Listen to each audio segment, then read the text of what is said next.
Okay, hypothetically, say that you found video footage of King Von snitching, like no questions asked. This is terrible. I don't even want to do the hypothetical shit. King Von. See, this is the thing, right? I dropped paperwork on SCY Jim. Right. He just got flamed up in Florida, right? If he had died, I wouldn't have dropped the paperwork. Really? Okay, we don't have to make it about King Von, but just in general, the dead. Would you expose paperwork on somebody who is dead, knowing, like, if it's the right thing to do and it's going to make money? It has nothing to do with the right thing to do because they're already gone. Yeah. At that point, you're just fucking up someone's legacy, someone's, you know what I'm saying? Like, they tried to draw up paperwork on Young Pappy, Chicago rapper. It's one of my favorite Chicago rappers. Right. He been dead for like 4 or 5 fucking years. You know what I mean? What difference does it make now? Right. You know, because it's not like he's actively, well, I don't know. Maybe he still has an influence over people, but for me personally, if they're dead, I don't even see the point. Right. It's just like at that point, I kind of feel like it's like more malicious, if anything. Like you just trying to shit on somebody, and you know, because they try to shit on Tupac and say he wasn't a real gangster. Right. He was an actor. He was this. He was a model. He was this. He was that. But then you just sound like a hater. But it is weird with Tupac because if Tupac lived in our modern age, it would pretty much be like open and shut that you are not a gangster in the way that you sometimes were portraying, I've met right? Kids from some of the worst blocks in Florida go to prison and they're pussy. And I've met kids that have come from the suburbs, never been introduced to a violent environment, and they thrive in it. So you don't know at any point in time, somebody, like let's say you get drunk, you crash into a car, you kill somebody, you get 10 years, and you turn into a super savage in prison. Might have to. How they gonna say you're not a gangster? You've been down 10 years fucking shit up. Right. You know what I mean? So your life can change at any point in time. Just like you got a lot of gangster rappers that turn into family men. It's the opposite effect. You can go one way or the other. Yeah. Oh, but like with the Tupac thing, I think like there's a lot of damning stuff. Like he went to art school or like what was it, dance school? Like he was a backup dancer in the Digital Underground when they were like touring and stuff. Like there's just a lot of things. Like even if I did go to prison and become a super savage after 10 years, it's like still if I say some gangster shit, people are gonna say you're from New Hampshire or you were a BMX rider or you know whatever. Like they would have a whole host of ammunition there. You know, dancers are some of the best fighters. Right. Like I remember when I was in high school, we had a male cheerleader. And somebody tried him, and he beat the fuck out of him. Really? Because he can do backflips, kickflip, all types of shit. And he can fight. Like Chris Brown. Yeah. I guarantee you he'll beat the dog shit out of somebody. Right. All that dancing and shit, yeah. You respect Chris Brown as a blood? I don't know nothing about that situation. I'm sure you can find out. I mean, I don't know nothing about that, like, at all. Right. And I'm not going to fucking ask Whack about it. So, you know?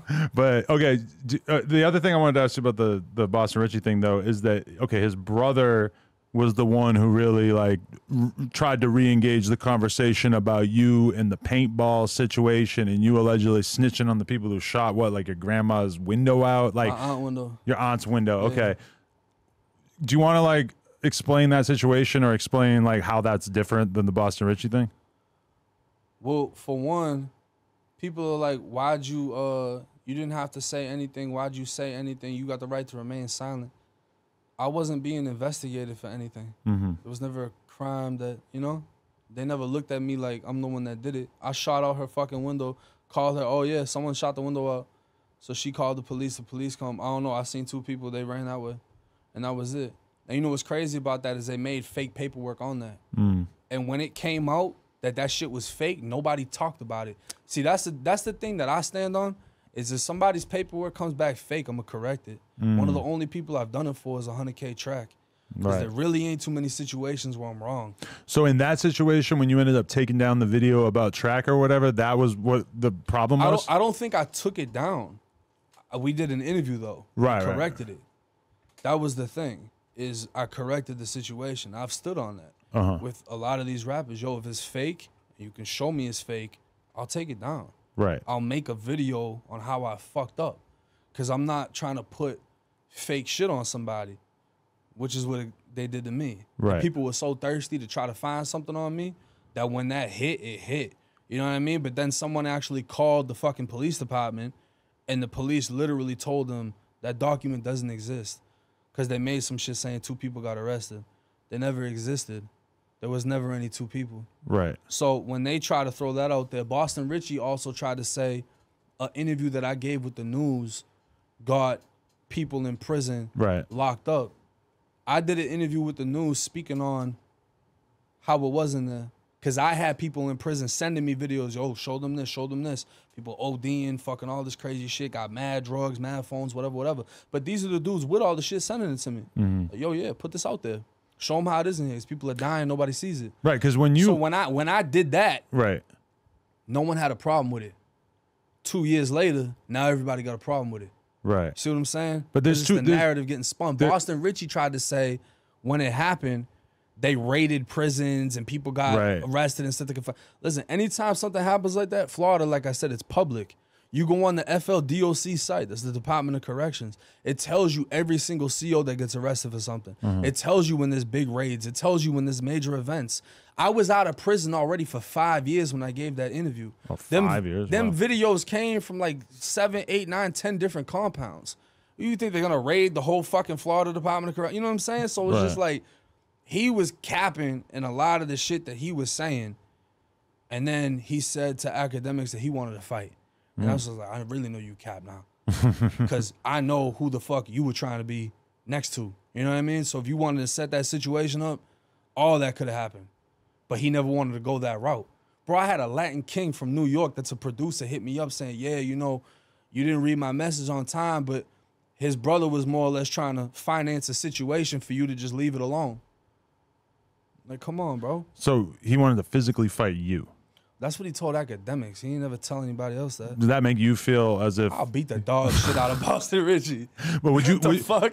Is 1090 Jake above a fade at this point in life? Like meeting up with someone to fight that you have an issue with or has an issue with you? No, I don't think anybody's above that. Right. But, I mean, there's going to be stipulations. If you already a rat that ain't nobody respecting, like, what am I getting a bag off of that shit? Yeah. You know what I mean? Like, because that's the thing with YouTube now is everyone will get paid to fight. Right. So now you can make 100K, 150K, 250K off of a fight instead of just linking up. If it's on some other timing, though, if it's more of a respectable situation, like China Mac and AD, respect the fuck out of that. It didn't go on the cameras. It didn't. They just handled the situation. That was it. Right. Yeah.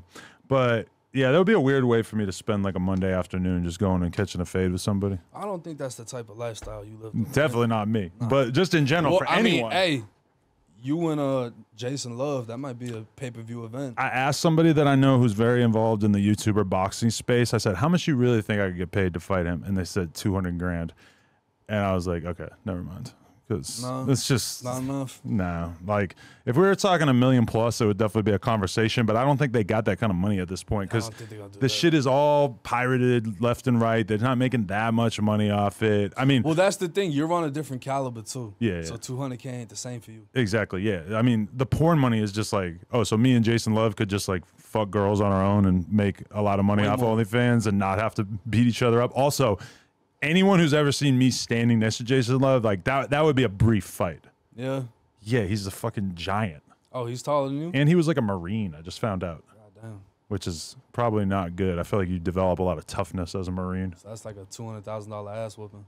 Yeah, definitely. Not a good look. I'm not gonna perish for the bag. No, definitely.